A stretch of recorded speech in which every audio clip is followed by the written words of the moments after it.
Bonjour tout le monde. Il y a du Bonjour. monde, hein. Ça va, vous allez bien? Très bien. Forme?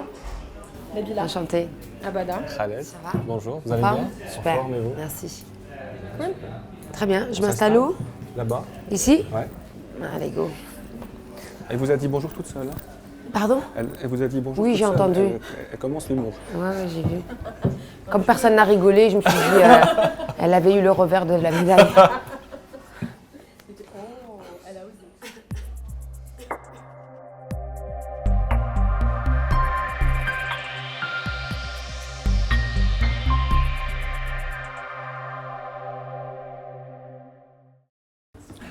Nawel Madani, bonjour. Bonjour. Merci de répondre aux questions de Casbah Tribune. Première question, c'est toujours nous les journalistes qui vous présentons. On aimerait bien que ce soit vous qui vous présentiez Nawel Madani. Je me présente au public Oui, au public algérien. algérien. Je suis une jeune humoriste, enfin jeune, je ne sais plus si c'est vraiment le terme, mais vu les années que j'ai dans les pattes en tant qu'humoriste, je pense que oui, je suis jeune humoriste, vu que j'ai commencé il n'y a pas très longtemps. On va dire que ma carrière a débuté concrètement en fin 2013, début 2014. Et ça fait plus ou moins 3-4 ans que je tourne avec le spectacle C'est moi la plus belge. Et j'ai écrit, co-réalisé, joué dans mon premier film, C'est tout pour moi, qui est sorti en novembre. Et je suis une ancienne danseuse. J'ai exercé la danse et la chorégraphie pendant plusieurs années. Je suis d'origine algérienne. Je suis née en Belgique. Et pour ceux qui croient aux astres, je suis Scorpion. Ça va comme présentation? Cool. Justement, vous parlez de danse, ensuite de scène. Qu'est-ce qui a été le déclic pour la danse? Ensuite, pour la scène. Ce qui a été le déclic pour la danse, je pense que ça s'est fait une après-midi où j'étais toute seule à la maison, où j'ai allumé la télévision et je suis tombée sur le clip de Michael Jackson. Et je pense que comme toute une génération, j'ai été subjuguée par ses pas de danse, son moonwalk, son stylisme, son avant-gardisme. Et puis surtout, j'ai trouvé ma place au sein de mes camarades d'école. J'avais du mal plus jeune à me faire des amis et la danse m'a aidée à gagner en confiance et en amitié. Après, comment ça s'est fait avec le stand-up? Je pense que c'était l'instinct de survie qui a fait comme quoi je suis tombée sur cet art qui aujourd'hui me passionne et prend tout mon temps. À la base, je voulais devenir actrice. Et comme je ne trouvais pas le moyen de trouver un agent, parce que c'est le serpent un peu qui se mord la queue, si tu n'as pas d'agent, tu n'as pas de scénario, si tu n'as pas de scénario, tu n'as pas d'image. Et en France, il y a beaucoup d'appelés et peu d'élus en tant qu'acteur. Et je suis montée sur scène pour qu'on voit ce que je sais faire. Et puis une fois que j'ai mis les pieds sur scène, je ne me suis jamais arrêtée de jouer. Et justement, vous fêtez les 7 ans. C'était le 13 janvier 2011. La première fois que vous êtes montée. Pour voir ce que Exactement. c'était C'était au Pranzo. Pranzo, ouais. J'avais croisé le directeur du théâtre. J'avais vu un pote à moi en fait monter sur scène. Il était avec moi à l'école d'acteurs. Et je lui demande comment il a eu accès au stand-up. Puis il m'a dit, écoute, je suis montée sur scène, j'ai raconté les mêmes anecdotes que je raconte autour d'une table. Je dis, ah ouais, c'est aussi simple que ça. Il me dit, ouais, tu racontes tes blagues. Et donc je vais voir le directeur, je dis, est-ce que je peux venir jouer? Il m'a dit, est-ce que tu as 5 minutes? Je lui ai dit oui. Le rendez-vous était pris, il fallait plus que je me mette à écrire. Et voilà. Dans votre film, il y a un raccourci où vous parlez de la galère, de votre galère lorsque vous étiez plus jeune. Comment on s'en sort, Nawel Madani? Est-ce que c'est un cas particulier pour vous ou est-ce qu'il y a une formule spéciale pour pouvoir s'en sortir? Je pense qu'il y a une formule spéciale parce que tous ceux que je croise qui ont plus ou moins réussi aujourd'hui, on a tous le même moteur en fait, c'est-à-dire on est passionné, on ne fait pas ça pour l'argent. Si tu fais ça pour l'argent, tu vas vite baisser les bras en fait. Donc ce qui fait que comme tu es animé par ce métier qui est tout pour toi, bah, tous les jours tu fais en sorte d'être dans l'action et tu ne te vois pas en fait galérer. Même si les temps ils sont durs, même si tu manges de la vache enragée, même si y a des up and down, mais le moindre regard, le moindre serrage de main, le moindre compliment, tu as l'impression d'avancer. Donc moi, ma dizaine d'années de galère, je ne l'ai pas vraiment senti comme maintenant je peux le raconter. Mais je pense que ce qui nous caractérise tous, je parle de ceux qui arrivent à en vivre aujourd'hui, c'est le fait de se mettre en danger. Si tu restes chez toi, chez tes parents, que tu essaies de rester dans ta zone de confort, jamais tu vas y arriver. Ce qui fait que ceux qui arrivent, c'est ceux qui se mettent en danger, ceux qui sortent de leur zone de confort et ceux qui n'ont pas pour but de gagner de l'argent, même si il faut en vivre. Hein. Mais en tout cas, ce n'est pas le moteur principal. Alors pour votre film, 90% sont des comédiens amateurs. Ouais. Pourquoi ? Parce que je sais d'où je viens et que j'aurais voulu qu'on me tende la main au moment où personne ne me connaissait. C'est facile aujourd'hui de m'envoyer des scénarios. Moi, ça fait longtemps que je veux devenir actrice. J'avais pas de gens, pas de personnes qui me mettent en lumière. Donc je pense à tous ces acteurs qui ont un potentiel, mais qui n'ont pas forcément le carnet d'adresse, ou ne connaissent pas les gens qu'il faut, ou qui n'ont pas eu la chance de suivre les formations que j'ai pu suivre. Donc déjà, j'avais envie parce que c'est facile de dire oui, il faut que ça change, il faut donner la chance aux autres. Moi, quand j'étais pas connue, on m'a pas donné ma chance. Et une fois qu'on est connu, on oublie tout ça. Donc non, j'ai essayé de rester fidèle à mon discours dans un premier temps. Dans un deuxième temps, j'avais besoin de ce naturel, de cette fragilité qu'ont les acteurs amateurs. Et de trois, je ne trouvais pas de toutes les manières un acteur, par exemple, pour jouer mon père. Je ne trouvais pas un acteur d'une 60aine d'années qui parle un français impeccable et qui ait déjà une expérience. Les acteurs qu'on connaît ont déjà joué les papas de tout le monde. Lag a joué les papas de tous les acteurs. Omar Sharif, paix à son âme, nous a quittés.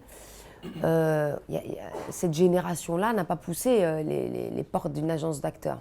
Donc quand on se met à chercher un papa d'une 60aine d'années, d'origine algérienne, parce que souvent on a des papas qui jouent j'aurais pu trouver un père, mais il aurait parlé marocain.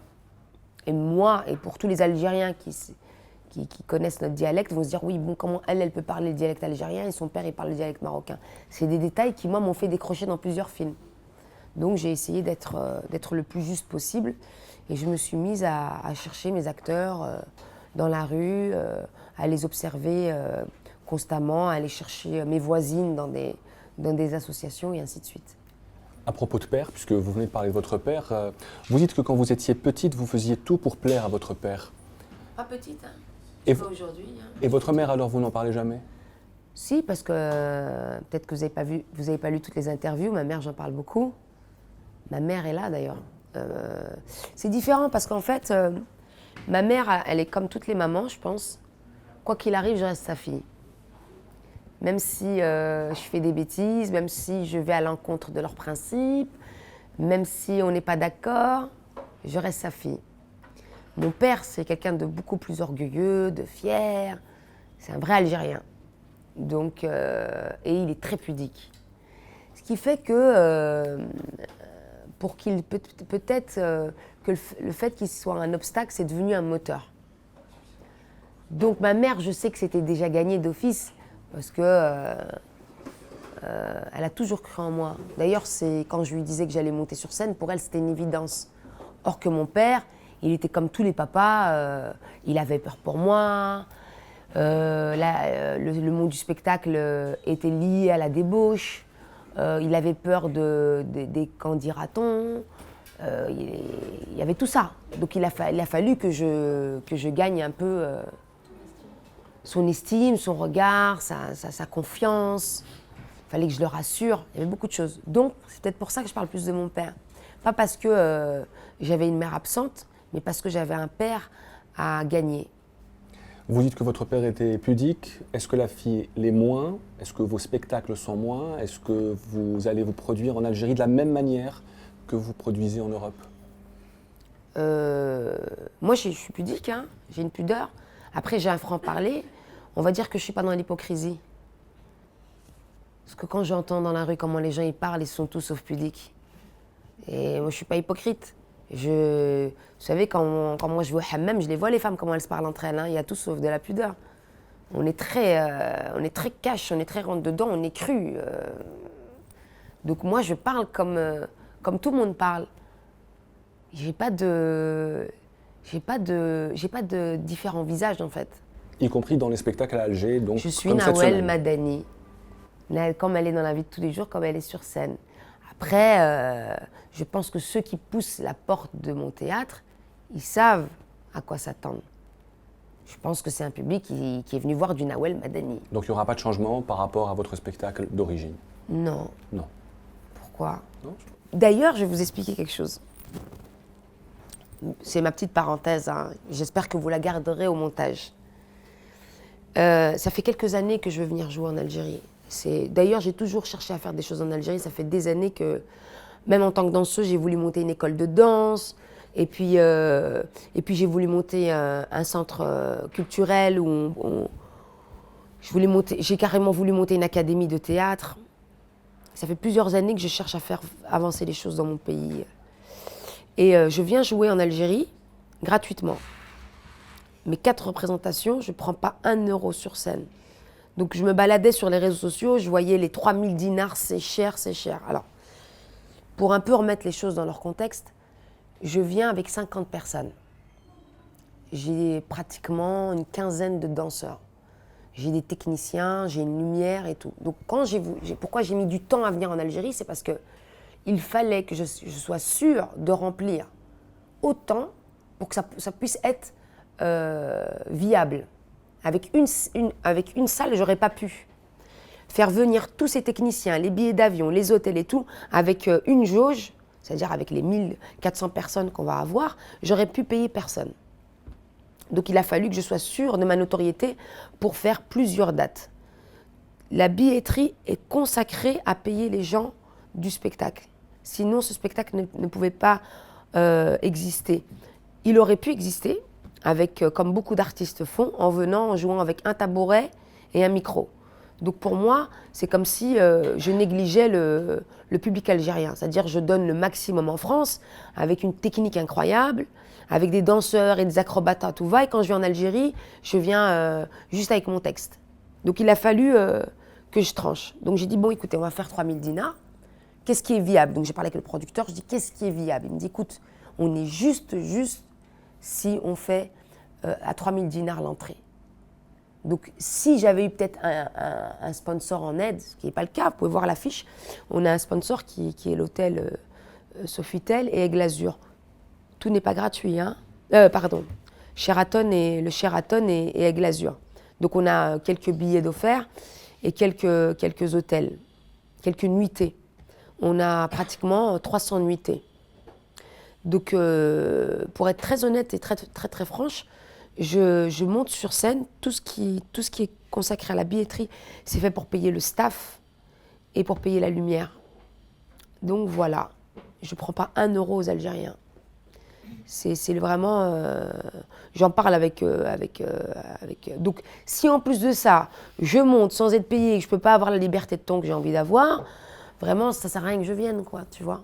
Donc non, on a envie d'offrir un spectacle de qualité, on a envie de faire kiffer les Algériens, on a envie que les choses avancent, de montrer qu'une femme peut monter sur scène, qu'une femme a une liberté de ton, comme dans les autres pays. Je monte sur scène pour montrer à tous les journalistes qui m'ont posé la même question que vous m'avez posée, de l'autre côté de la Méditerranée, est-ce qu'une femme d'origine algérienne et de confession musulmane peut avoir la même liberté de ton en Algérie? Et ça, c'est une autre question, oui. Donc je vais leur répondre en montant sur scène. En fait, c'est ça, enfin, vous êtes une belle femme, humoriste, arabe, musulmane, vous assumez tout ça. Comment on fait aujourd'hui dans ce monde, hein. Je parle pas qu'en Algérie ou en Europe, mais c'est dans le monde entier. Comment on fait On fait. Ouais. Comment On fait Parce qu'il y a des artistes femmes qui parlent pas de leur religion, qui parlent pas de, elles essaient d'être un peu moins féminines. Enfin, voilà quoi. Et vous assumez ça et. C'est peut-être c'est peut-être pour ça qu'elles font pas 4 fois l'opéra d'Alger. Faut faire. Si je me posais ces questions-là, j'aurais pas fait 6 Olympias, les Palais des Sports, j'aurais pas gagné le Globe de Cristal, j'aurais pas fait 4 fois. En 72 heures, on a rempli sans aucun affichage, aucune promo. En 72 heures, on a rempli 4 fois l'opéra d'Alger. Donc oui, je pense que c'est pas ce qu'il faut faire. Si on se pose trop de questions, on se fait peur. Et la peur, elle fait avancer personne. Moi, je suis connectée en fait au public. Je suis très présente sur les réseaux sociaux. Donc le public, il me demande. Donc je pense que j'ai pas à avoir toutes ces craintes en fait. Moi, je les vois, hein, la jeunesse d'aujourd'hui, elle est complètement en connivence avec moi. Hein, elle est en symbiose. Hein. Après, l'ancienne génération, c'est pas forcément eux qui viennent pousser les portes de mon théâtre. Donc pour vous, vous ne représentez pas l'exception dans ce cadre-là, de artistes arabes, musulmanes et d'origine algérienne? Je ne représente pas l'exception? Oui. Je pense que je suis la première. J'ouvre des portes. Après moi, il y a d'autres filles qui vont se dire « Ah, c'est possible ». Mais je suis la grande sœur. Je ramasse les coups pour les autres. Et il y en a eu beaucoup des coups? Oui, tous les jours, il y a des coups. Ça fait partie du... Et toujours maintenant aussi? Bien sûr, plus que jamais. C'est dur, hein. C'est même dur de venir jouer en Algérie. Qu'est-ce qui est le plus dur? Tout est dur, tout. Le processus, c'est tout est dur. J'ai pas d'exemple concret à vous donner, mais tout est dur. Sortir un film qui parle de ma famille, qui parle des familles maghrébines, dans le bon sens du terme, sans être dans les stéréotypes, sans être dans les clichés. Un père aimant, un père qui a peur comme tous les papas, une famille maghrébine qui ressemble à toutes les familles, une sœur voilée qui rit aux mêmes blagues que moi, qui a des rêves plein la tête. C'est pas ce qu'on s'attend à une famille maghrébine. Donc il a fallu que je me batte aussi pour que mon film existe en France. Il a fallu que je me batte pour qu'il vienne ici. Tous les jours, c'est une bataille. C'est-à-dire, c'est pas parce qu'on est connu qu'on n'a pas de problème. On a d'autres problèmes. Je pense que Nabila avait une question sur les chaussettes. Oui, tu avais ramené assez de chaussettes? Oui, hein, oui. Ils ont encore un autre spectacle en plus, donc... Oui, hein? Là, puis c'est pas grave, j'emprunterai les tiens. Comment est-ce que vous avez pris la nouvelle de l'ajout d'une 4e représentation, cet engouement? Franchement, qu'est-ce que vous vous êtes dit? Est-ce que vous vous attendiez un peu ou pas du tout? Bon, pour te dire la vérité, c'est moi qui ai proposé au producteur de rajouter une date. Donc c'est pas lui qui me l'a annoncé, c'est moi qui lui ai dit. Non, mais il y avait incroyable, de toute façon. Mais je savais en fait, comme je l'ai dit, je suis très présente sur les réseaux sociaux. Tu sais, quand tu viens même de temps en temps en Algérie, que tu descends de l'aéroport et que les gens ils t'arrêtent à la sortie de l'aéroport, tu sais tout de suite que tu es attendu en fait. Je viens souvent, hein, donc je sais que... Déjà, quand tu sais que même en France, mon public, beaucoup sont d'origine maghrébine, hein, je ne me cache pas. Hein, c'est pratiquement 70% de mon public. Donc, je recevais énormément de mails et de commentaires en me disant « Quand est-ce que tu viens jouer en Algérie ?» J'attendais juste de le faire avec un producteur qui ait les épaules pour le faire. Alors, vos projets pour l'avenir, Nawal Madani, on sait déjà que... il y a... avoir un verre d'eau, s'il vous plaît. On sait déjà qu'il y a l'écriture d'un film pour Diams, un voyage aux États-Unis, masterclass en Algérie. C'est quoi exactement vos projets concrètement pour l'avenir? Alors, en ce qui concerne de l'autre côté de la Méditerranée, j'aimerais écrire mon 2e spectacle. Je suis dans l'écriture d'un 2e film et puis je pars juste après ces dates aux États-Unis tenter l'aventure américaine. En ce qui concerne l'Algérie, j'aimerais monter mon académie de théâtre, oui. C'est un projet que je ne vais pas lâcher. J'ai vraiment envie d'initier les gens au spectacle, mais il y a tellement de branches dans le spectacle, c'est-à-dire la mise en scène, le stand-up, le jeu d'acteur, le jeu face caméra, l'improvisation. Voilà. Ensuite, j'ai énormément de projets pour ici. quand tu vois que tu remplis aussi vite, tu te dis que vraiment, il y a une très forte demande de la population. Il ne faut pas les laisser comme ça. Donc on va essayer de ramener d'autres potes à nous, on va essayer de faire des échanges, de faire un peu... Parce que sinon, ça serait comme un coup d'épée dans l'eau, quoi. Tu fais ça, puis après tu disparais, puis quoi. Non, il faut montrer qu'il y a une demande, et après, il faut la nourrir constamment. Faut donner à ce public l'envie de ressortir à nouveau. Alors, au-delà d'être comédienne, humoriste et femme d'affaires aussi, mais il y a aussi quelque chose qui vous tient à cœur. Et ça a commencé avec Nabil. Vous pouvez nous parler un peu de ça? Nabil. Votre neveu. Dalil. Dalil, votre neveu. Si tu m'as inventé un nouveau neveu, ça va pas le faire. Oui, Nabil, Nabila. Dalil, oui, on a monté une association pour... En fait, c'est pas vraiment pour les... c'est parce que ma sœur, une fois qu'elle a su que son fils était trisomique, elle n'a pas eu vraiment d'accompagnement.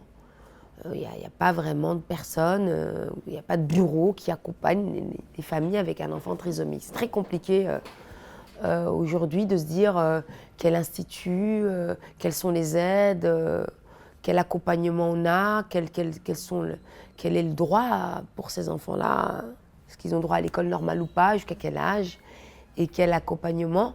Donc voilà, on monte une association qui va un peu accompagner tous ces parents qui sont un peu perdus. Et il n'y a pas d'accompagnement pour ces parents-là, quoi. On va essayer. C'est juste en France, en Belgique ou ça? Pour le moment, on va essayer de le faire entre la Belgique et la France.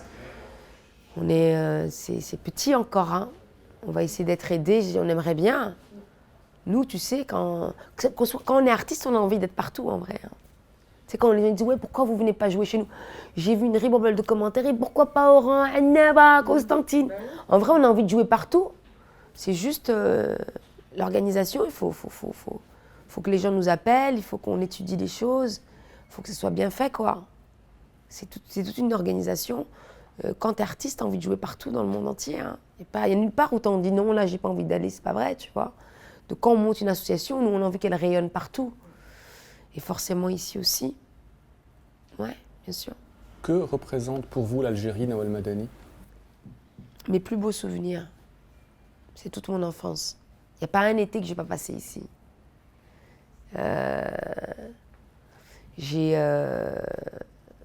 D'ailleurs, mon spectacle est énormément inspiré de mon Algérie. Depuis toute petite, je viens ici. Moi, je suis bilingue, hein, je parle parfaitement.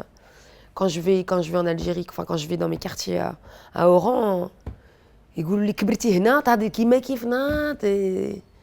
J'ai pas d'accent de là-bas parce que كل صيف كنت هنايا مع جداتي تهضري معايا بالعربية ناكل اللوبيا العدس. J'ai grandi avec بركوكس. Quand j'ai faim, quand je suis malade, بركوكس حار, c'est ce qui me dégage. يقولوا لي الفيكس قلت لهم لا بركوكس حار s'il te plaît. Donc non, je suis algérienne dans l'âme, j'ai grandi ici, chaque été, mes premiers amours, je les ai connus ici, mes premières musiques de rail qui me touchaient en plein cœur viennent d'ici, les gens que j'aime le plus viennent d'ici, ma grand-mère, mes tantes, mes amis d'enfance sont d'Oran. Et votre vision d'avenir pour l'Algérie, parce que vous avez parlé surtout des souvenirs? Écoute, c'est très compliqué parce qu'il faudrait que je me réimprègne de l'Algérie. Je viens d'arriver, donc il faut que je me remette à discuter avec les gens. Et quand je dis les gens, ce n'est pas les dirigeants, c'est le peuple. C'est eux qui vont te dire la vérité de ce qu'ils ressentent, de ce qu'ils ont besoin, de là où on peut faire à notre échelle, comment on peut faire avancer les choses. Donc je vais me refrotter au public, communiquer avec eux, essayer d'échanger. C'est eux qui vont me dire comment on peut avancer les choses à notre échelle, quoi. Mais la vérité, tu la connais à travers le peuple, en fait. Merci Nawal Madani Je vous en prie. d'avoir répondu à nos questions. vous en prie. Merci.